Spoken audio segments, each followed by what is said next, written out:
Bom dia! Bem-vindos a mais um programa Mãozinhas que Fazem. Você já ouviu dizer que a família é uma instituição social? Ela é o primeiro grupo ao qual o indivíduo pertence.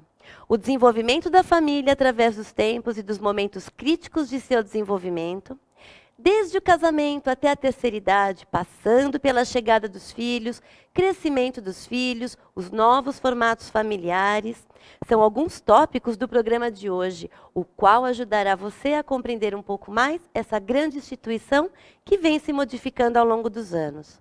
Mãozinhas que Fazem recebe o Dr. Ricardo Lima, graduado em Psicologia, especialista em Didática do Ensino Superior, mestre em Educação pela Universidade Mackenzie e doutor em Psicologia do Desenvolvimento Humano pela Universidade de São Paulo. Ele vai falar conosco sobre famílias. Seja bem-vindo, doutor Ricardo, é um prazer recebê-lo no nosso programa. Como vai? Bom dia, prazer é todo meu estar aqui com você. Doutor Ricardo, atualmente, onde você trabalha? Atualmente eu ministro aulas em curso de pós-graduação e também trabalho no consultório com adultos, famílias e casais e no trabalho com orientação vocacional também. Quais são as principais mudanças nas configurações familiares hoje em dia? São muitas, né? A família, desde a história da humanidade, como um núcleo social básico, né? Ela sofreu muitas mudanças. Durante um longo período da história, as famílias elas eram formadas para unir sobrenomes de clãs, né, burgueses, para unir terras e bens materiais, né? Mas principalmente, se nós formos olhar dos últimos 100 anos para cá, principalmente com as duas grandes guerras do século passado e a revolução sexual da década de 60, 70 também do século passado, a gente pode observar mudanças drásticas na família sem precedentes, né? Então, as guerras trouxeram muitas mortes no Ocidente, isso pensando, né, na nossa configuração aqui de Ocidente. As famílias precisaram se reconstituir, muitos pais de famílias morreram na guerra, né? Isso trouxe aí uma mudança muito grande na estrutura dessas famílias.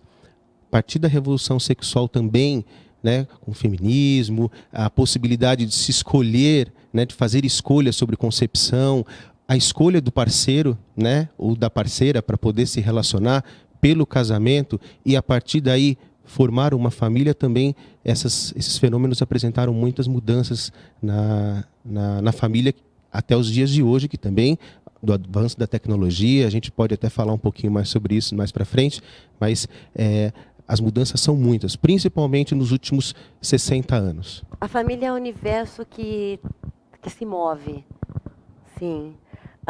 Como é que a família se desenvolve através da sua história? A gente tem sempre aquela imagem da família no porta-retrato, né? E a família, na verdade, é um sistema que se desenvolve pelo desenvolvimento individual dos seus membros, mas também como grupo. Então, estudos da psicologia, sempre que a gente vai fazer algum tipo de atendimento, a gente vai olhar essa família como um sistema que se move, faz a gente entender que a família não começa no casamento. O momento da formação familiar não começa no casamento, até porque antes do casamento existe uma aproximação de duas pessoas, existe a possibilidade dessas pessoas se desgarrarem ou se tornarem diferentes em alguns aspectos das famílias de origem. Então, a gente pode pensar uma primeira fase desse ciclo de vida, né, nesse desenvolvimento familiar, a saída desses jovens, que às vezes não são tão jovens, hoje a gente tem pessoas mais velhas saindo do núcleo familiar, da casa dos pais. Em outro momento, o casamento ou a união estável, e isso também entra por questões legais. Hoje em dia você não precisa ter, né, instituído legalmente o casamento para morar junto, para constituir uma convivência. Esse casal, né, que planeja ou não, mas tem filhos, esses filhos que crescem e se desenvolvem e são adolescentes. Até pouco tempo atrás, a psicologia não se ocupava do casal ou da família com filhos adolescentes com uma fase específica de estudo e cuidado, mas a gente sabe que é uma outra história quando a família tem filhos adolescentes. A partir daí, esses filhos eles crescem, eles são lançados ou se lançam ao mundo. Como é que fica esse casal a partir dessa saída dos filhos? E esse casal, essa família, no estágio tardio da vida, né, na melhor idade, como é que é para essa família, né, para esse casal manter a conjugalidade, manter um relacionamento agora, muitas vezes com filhos e com netos, e assim por diante. Eu tenho uma pergunta que quem a enviou foi Esther Machuga. Ela pergunta o seguinte: por que hoje em dia os casamentos acontecem tão tardiamente? E se você acha que a idade é um fator que pode diminuir o tempo do casamento? Então, a gente precisa pensar também o que se chama de casamento. É o casamento instituído, é a união estável. Muitas vezes as pessoas elas se unem, né, estavelmente, sem a legalização do casamento, até que muito cedo. Algumas pessoas elas procuram manter um relacionamento de namoro, talvez nem com o formato do noivado, né? Se unem por uma simples tentativa? Como é que hoje em dia isso tem acontecido? Então, vou tentar. Esse é um assunto polêmico, porque existem muitas forças conscientes e inconscientes que determinam por que duas pessoas se unem, né? Então a gente vê na clínica muitas vezes, né, histórias de pessoas que se uniram ou se mudaram da casa dos pais justamente para sair da casa dos pais que tinha um ambiente familiar que não era favorável. Isso, por exemplo, é um dos motivos de uniões. Não só união estável, mas de casamento. Sim. Né? Existem questões financeiras, então muitas vezes as pessoas elas se unem, né, justamente para poder partilhar e dar conta financeiramente de um projeto de morar sozinhas, ou morar com alguém, ou ter essa independência, ou essa autonomia. Né? Tem gente que se une para ter filhos, que é um dos legados da família. Então, por mais que a gente já esteja no século XXI, né, ainda existe uma ideia geral de que, olha, eu vou ter filhos, mas eu preciso estar casado. Então, o casamento ou a união serve como estágio para a realização, né, desse sonho, desse projeto. E tantos outros motivos aí que eu ficaria, né, o dia inteiro aqui falando, né? Mas esse eu vejo como os principais. Quais os fenômenos que podem interferir no ciclo vital da família e causar mudanças na sua estrutura? Esse ciclo vital que eu falei para vocês, né, sair da casa da família de origem, da casa dos pais, se casar ou se unir, ter filhos, esses filhos adolescentes, esses filhos que se lançam ao mundo e também a família no estágio tardio da vida, ele é um modelo, ele é um estudo de uma família intacta, de duas autoras norte-americanas, muito utilizado em pesquisas no Brasil e no olhar que a gente tem clínico para essas famílias. E quando a gente fala família intacta, é aquela que não se mexe, que tem um ciclo que não se interrompe. Tá? Um estudo feito no final do século passado, 1995, e que, de certa forma, ainda serve para os nossos modelos de hoje. Quando a gente fala em interrupção, ou algumas mudanças, algumas variáveis que podem interferir nessa estrutura, a gente pode falar, talvez a mais frequente, o divórcio. Né? Muito mais, que ocorre muito mais agora do que há 60 anos atrás, há 70 anos atrás. Nós temos também a morte, a viuvez, né? Que tanto pelo divórcio quanto pela viuvez, a gente pode observar o fenômeno do recasamento, as reconstituições de famílias. Nós temos doenças graves que podem interferir, de alguma forma, como essa família se desenvolve. Nós temos as questões de desemprego, da crise, né? Ou das crises, que podem interferir economicamente e como também essas famílias se desenvolvem ao longo do tempo. Né? Enfim, nós temos aí algumas variáveis que interferem significativamente nas famílias atuais e que elas vão buscar o consultório muitas vezes para poder se reorganizar emocionalmente para poder caminhar juntas. Uma outra pergunta que eu tenho é da Isa Alcântara. Ela é apresentadora de um programa aqui da TV Cidade. A pergunta que ela enviou foi sobre essas variáveis, né? Uma possível são as redes sociais. Como elas influenciam na vida do casal? Poxa, também é outro assunto polêmico, muito falado hoje em dia, né? E não só as redes sociais, mas a tecnologia de uma forma geral, né? E não só o casal, mas a família. Então nós temos aí a possibilidade, pelas redes sociais, de viajar o mundo, de encontrar pessoas que a gente não vê há muito tempo, de encontrar pessoas que estão distantes. Você tem as próprias videoconferências, então você tem muito rápido esse acesso, não só à informação, mas à comunicação. Então isso tem interferido, tenho visto em alguns casais que eles trazem essa experiência de facilitadores e também de complicadores na relação conjugal e na relação familiar, né? Porque às vezes a própria comunicação da família fica prejudicada quando você vai, por exemplo, aos restaurantes e você vê todo mundo nas redes sociais, né? Comendo ou não comendo, a comida esfriando, né? E muito importante a gente ver, né? É importante falar isso para os pais, né? Que eu não vejo só as crianças e os jovens. Muita gente vê os pais e a gente tem que pensar que essas crianças, elas estão olhando, estão aprendendo modelos de comportamento com esses pais. Então, a responsabilidade nesse caso é dos pais e desse casal, né, que passa esses modelos. Acho que passa por uma reeducação também desse casal.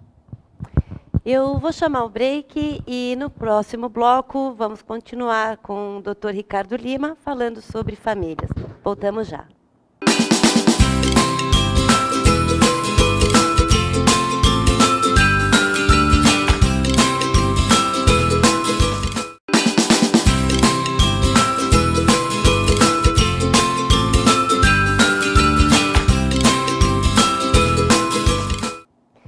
Voltamos, estamos conversando com o Dr. Ricardo Lima sobre famílias. Doutor, como o casamento pode resistir às mudanças familiares ao longo do tempo, principalmente após a chegada dos filhos?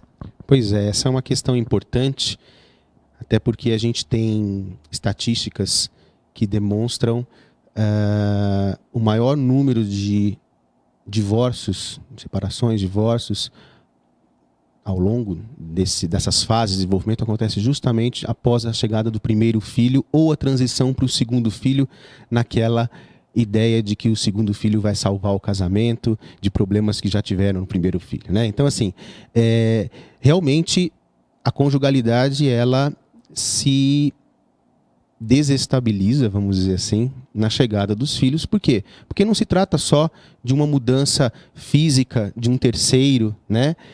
Uma mudança econômica, né? No orçamento da família, um quarto a mais. Significa uma reestruturação emocional. Durante a gestação, a família não fica preparada, não se prepara para essa chegada da criança, ou sim, se prepara, mas quando chega é tudo diferente? Então, pelo que a gente vê na clínica, muitas vezes a gente começa a fazer uma volta nessa história. Como é que foi pensar em ter esse filho, né? Como é que foi elaborar essa ideia? Vocês se prepararam? Então, as famílias vão falando muito, né? Os casais vão falando muito que eles foram fazer enxoval, que eles ficaram pesquisando o nome, que são aspectos importantes, né? Mas, e emocionalmente? Como é que eles se prepararam? Como é que eles fizeram um enxoval emocional, vamos dizer assim? Né? Como é que eles pensaram a reestruturação, por exemplo, do casamento? Porque a gravidez e o nascimento de um filho traz mudanças significativas para essa mulher, em termos de corpo, em termos das emoções, em termos hormonais, né? Uma criança demanda muito desse casal, né? Não só nas madrugadas, mas durante o dia. Essa mulher é uma mulher que trabalhava ou trabalha, né? Tem uma vida profissional, ela vai abrir mão disso, ela não vai abrir mão disso. Como é que fica isso na relação? Não só por uma questão financeira, mas por uma questão emocional, né? Como é que fica a questão da sexualidade desse casal? Como é que fica a questão social mais ampla? Como é que esse casal consegue administrar a invasão, muitas vezes, das famílias de origem? Então você tem os avós, os tios, os primos, que querem ver essa criança, né? E que muitas vezes não respeitam o próprio espaço dessa criança, dessa mãe, desse casal, né? Então, todos esses aspectos são aspectos que a gente trabalha muitas vezes, né, em casais em crise, depois da chegada dos filhos. E também, né, a adolescência vai trazer as crianças, não um casal com bebê, mas o casal com as crianças. O casal com filhos adolescentes é um outro capítulo, né? Então, como é que esses pais, inclusive, eles estão revendo a infância deles? Estão revendo a relação dele com os próprios pais, que lembram, são os modelos. Nós falamos aqui no primeiro bloco, né? São os modelos, não só se ele está jogando ou se ele está falando no WhatsApp, né? No restaurante, não está se comunicando, mas modelos de tudo praticamente. Mas também é possível afirmar que passam-se os anos e os pais acabam nem voltando, né, aos tempos de quando eles eram crianças e como eles agiram com os seus pais também. Isso pode acontecer. A gente resgata muito isso nos trabalhos com os casais. Quando descobre, é quando já está o casal em crise, a família em crise. Exatamente. Como poderia uma sugestão de famílias, né, que não buscam por orientação, por ajuda, mas que precisam de alguma forma, né, viver esse dia após outro dia? A orientação é que não exista necessariamente uma substituição de papéis de marido e mulher para pai e mãe. Acho que isso ajuda em manter uma estrutura conjugal que é, de fato, na origem, a base de uma estrutura familiar. Quando eu costumo falar, né, que é muito perigoso quando alguns casais eles se intitulam pai e mãe, eles até se chamam de pai e mãe, numa linguagem bem infantilizada muitas vezes, e some o nome do marido, o nome da esposa, o meu bem, o meu amor, os apelidos que eles tinham quando namoravam, quando casaram, né? Eu acho que isso, no dia a dia, vai desgastando essa imagem conjugal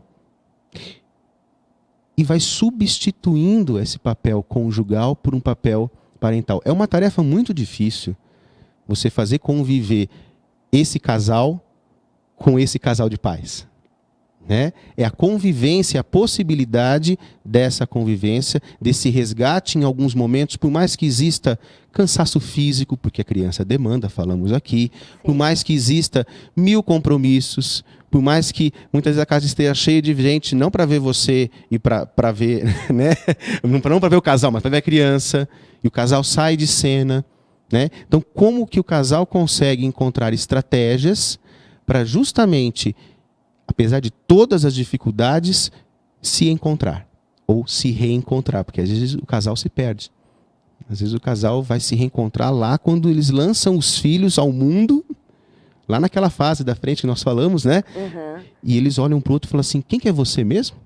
Se não tem mais a referência de pai e mãe, eles continuam sendo pais daqueles filhos que eles lançam, né? Mas quem que é você mesmo? Você já foi minha namorada? Eu não lembro de você, porque não tem mais aquela imagem dos 20 e poucos anos, não tem mais... É uma rotina totalmente diferente. Então, é uma arte, tá? É difícil você conseguir, ao longo do desenvolvimento familiar, fazer conversar esse casal conjugal com esse casal de pais. É dito, né, que casamento cai em rotina, casamento vira rotina. Mas eu considero que essa rotina é boa, é bom ter a rotina, é bom chegar em casa e encontrar a mesma pessoa, por mais que o comentário seja o mesmo do que foi feito no dia anterior, sobre o trabalho, sobre o seu próprio dia. Não sei se é meio que em vão, né? Porque antes de casar existe toda aquela expectativa, né? Aquela busca constante, aquela crença da felicidade. O meu parceiro, minha parceira vai me aceitar porque os defeitos já conhecia. Não sei, é uma incógnita. Vale apostar e dá muito certo. O jargão de que o casamento caiu numa rotina, é lógico que ele é pejorativo, ele é trazido como queixa, muitas vezes, mas o desenvolvimento do ciclo de vida dessa família apresenta inúmeras oportunidades para não se cair numa rotina, apesar de algumas rotinas serem muito importantes, como você mesmo falou. Nós precisamos de rotina, nós precisamos de algumas regras, nós precisamos de um cotidiano que a gente vai construindo ao longo do tempo, seja como casal sem filhos. Quando o casal com filhos chega, a gente precisa também se debruçar nessas rotinas da criação, da educação dos filhos, apesar de muitas vezes essa rotina ficar meio bagunçada, né? Uhum. Mas a rotina é importante. O problema é quando a gente só faz rotina, ao meu ver. Né? Essa é uma opinião muito particular, porque quando a gente empobrece as possibilidades que a gente tem como ser humano, não só como gente, como pai, como mãe, como marido, como esposa, como criança, como jovem, mas quando a gente empobrece a possibilidade de verificar a riqueza e as diferenças que existem nas pessoas de uma família, e quantas rotinas a gente pode criar a partir daí, né? A gente pode trabalhar novas possibilidades sempre. Então a gente pode até falar assim, poxa, o casamento ou a família, a vida familiar tem uma rotina, e isso é muito bacana que a gente consegue configurar de acordo com os nossos desejos, com as nossas diferenças, com as nossas possibilidades.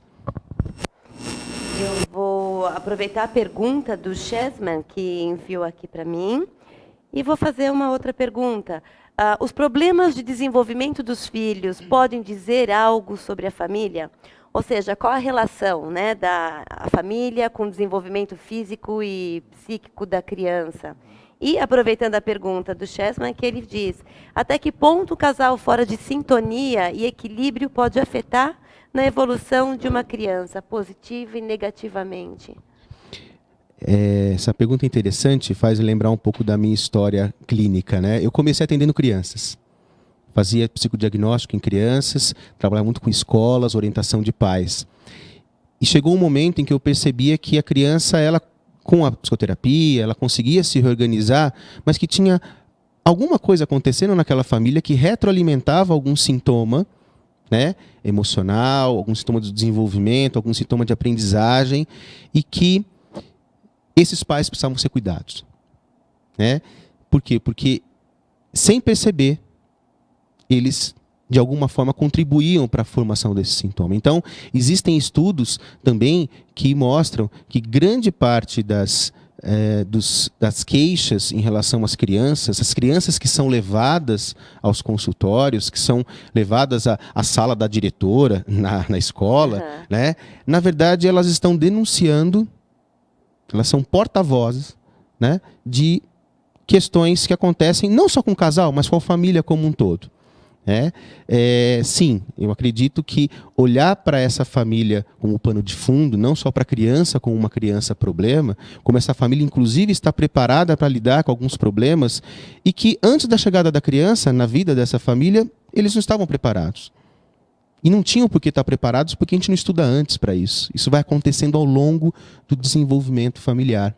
Então, nesses casos, não só o trabalho com a criança é importante, mas o trabalho de orientação de pais e, muitas vezes, a criança, quando recebe alta de algum tipo de tratamento ou tipo de apoio, os pais continuam, né, ou deveriam continuar, olhando para as questões conjugais, olhando para as questões familiares, porque isso vai servir por algum tempo. Daqui a pouco vem uma outra fase e bagunça tudo de novo. Depois que eles acham que eles aprendem tudo, vem a vida, né, e vem o desenvolvimento familiar e traz novos, né, desafios para eles. Então, acredito que sim, acredito que olhar também para essa família, cuidar desse casal que precisa ser cuidado.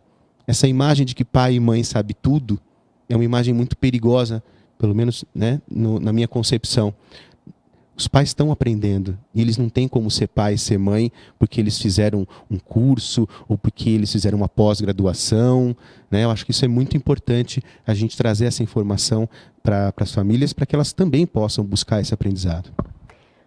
Doutor Ricardo, para quem quiser saber mais, tirar dúvidas, bater um papo, deixa o seu contato, por favor. Sim.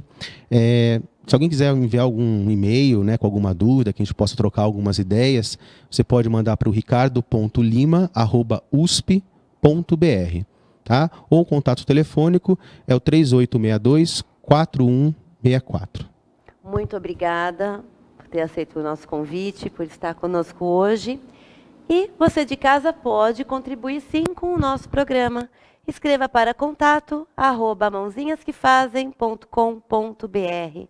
Até a semana que vem, no mesmo horário, 11h30 da manhã. Até lá!